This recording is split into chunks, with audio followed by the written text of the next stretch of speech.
Hi. Okay.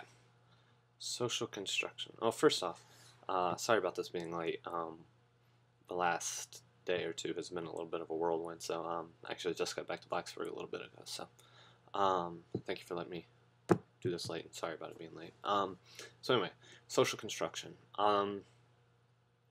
This has been definitely the trickiest of all of them. Maybe just in the fact that it's last, so it's been kind of hard to differentiate it from the rest because we've talked about the rest of them. Maybe this one was first to understand it a little bit better. But the Gergen book was definitely a lot better, helping understand social construction better than the Berger and Luckman. Unfortunately, the Gergen book was the one we read first, and that one was too long ago, or not too long ago, 2 weeks ago.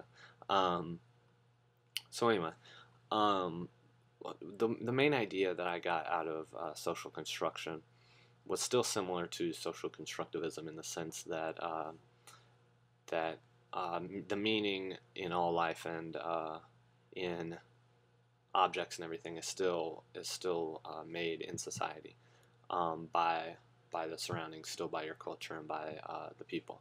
Um, Basically, what this means is that all meaning and everything is formed by its meaning that it has for the given society or the given culture that they're a part of.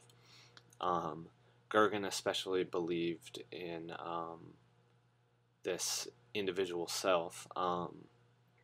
This would be like your overtly selfish and individualistic ideas that you would keep to yourself. And they said that that some of those emotions and things like that were inaccessible. And so I would argue that to some extent you could never really understand someone else because of these inaccessible emotions that they have. Anyway, he thinks that they argue that the development into the relational self is a form based on the interactions with people and the interaction between the self, people, and environment, all three together, forming this meaning of the world and of how everything fits together. So when he talks about the individual self, he again is talking about the personal, individual side, the inaccessible side, and that's obviously in opposite to the social self. This social self is the part of the person that says, that is worried about other people's perspectives and other people's perceptions of themselves. And really, his opinion is that uh, that most of the meaning and that our behaviors and our actions are all the meaning behind those is derived over what what we perceive other people are going to think about it. And you can see people all the time that have different levels of this, different levels of care, concern for what other people think about them as far as looks and things like that. He would argue that these are all part of the social self that really, frankly, cares what other people think about them. So, in combination of the individual self and the social self, comes out the relational self, and that is pretty much the merge of the two, individual side and the social side, to where it's kind of like on one shoulder you have the social self, and on the other side you have the individual self, and all decisions and all actions that are taken are all derived from the meeting of these two sides. And the individual side, obviously, again, is inaccessible and really uncontrollable. It's those would be like personality flaws, or not really flaws, just personality traits that any given individual has, and it's the combination of those two that form the relational self, and that is the self that is kind of on display uh, for everyone to see. The way that Gergen discusses development, and the key to all of this, in his opinion, is language. He argues without language, you wouldn't be able to make any meaning. And I always think about, when I think about this, it's funny because I think about babies that don't have the ability to describe anything, and whether or not they can dream or have memories because they don't have the ability to describe anything, so they don't have anything to make meaning out of. So it's always funny to me to think about whether or not they actually have, whether or not that goes into part of the reason why adults can't remember things, not so much that far back, but why it's kind of almost impossible to remember something from that early in childhood. Anyway, makes the argument that language is really the key to making meaning, and throughout development and throughout these social interactions with individuals and environments, in each individual environment that two people are in, each one takes on a certain role, and through multiple interactions in these environments, people learn what the roles are and what the rules are to the game, as they kind of call it. This is kind of like the other weekend, my girlfriend was watching that the Nanny show, where she is from.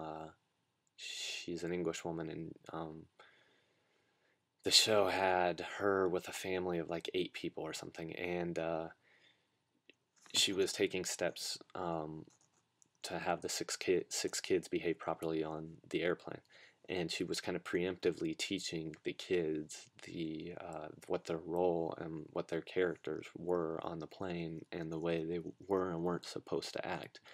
And I was thinking that during that, all of these things that she was teaching them are all things that aren't really anything real. It's just what we would call appropriate. They're just all behaviors that she's teaching these children, not to be loud, not to get up and run around, are all things that in our culture and in that environment would be deemed unacceptable. So I think it's funny that all of things like that are, as Gergen would argue, are made through previous interactions and are made through interactions with other people. Concern for other people is the reason that she takes the time to teach these kids all this stuff before they get on the plane. And it's also interesting to look at that what we were talking about in class about language actually holding the meaning and the power to everything, that no ideas actually hold any value as much as the language does to describe them. And so it's interesting to think about how what role language really plays. That really is the key to every kind of social meaning. You really have a difficult time being raised in an environment where everyone spoke a foreign language and you had no communication. You would just make up alternative forms of communication. So anyway, to change the subject a little bit, because my knowledge of social construction is a little bit spotty anyway. Another important factor of social construction that I noticed between the two authors of the books we read was on the spectrum of individual to social idea. We've kind of been talking about that for every flavor. Social construction, as Gergen would argue, I think is more on the individual side, because between the two books, when I was reading it, I picked up, and we talked about this in class, a much more individual vibe from Gergen, in the sense that he really argued that individuals used society and used language to form into the person that they are going to be, meaning that they learn from the environment to develop. Where Berger and Luckman almost argued a little bit more, I know it was even in the notes that you gave to us, that they argued about passing on traditions and passing on stories. To me, I took that to mean almost slightly like a capital T truth. If you're passing some sort of information on, you're transmitting it. And in most of these flavors of constructivism and social construction, they've been against the idea of transmitting anything. So in that idea, it's almost like they're passing on knowledge. And so we kind of thought, we as in the other people that were in my group, we're thinking that was almost like a fit scenario where they were trying to like fit you into the institution that you're born into, whether or not that's your culture or whatever it is.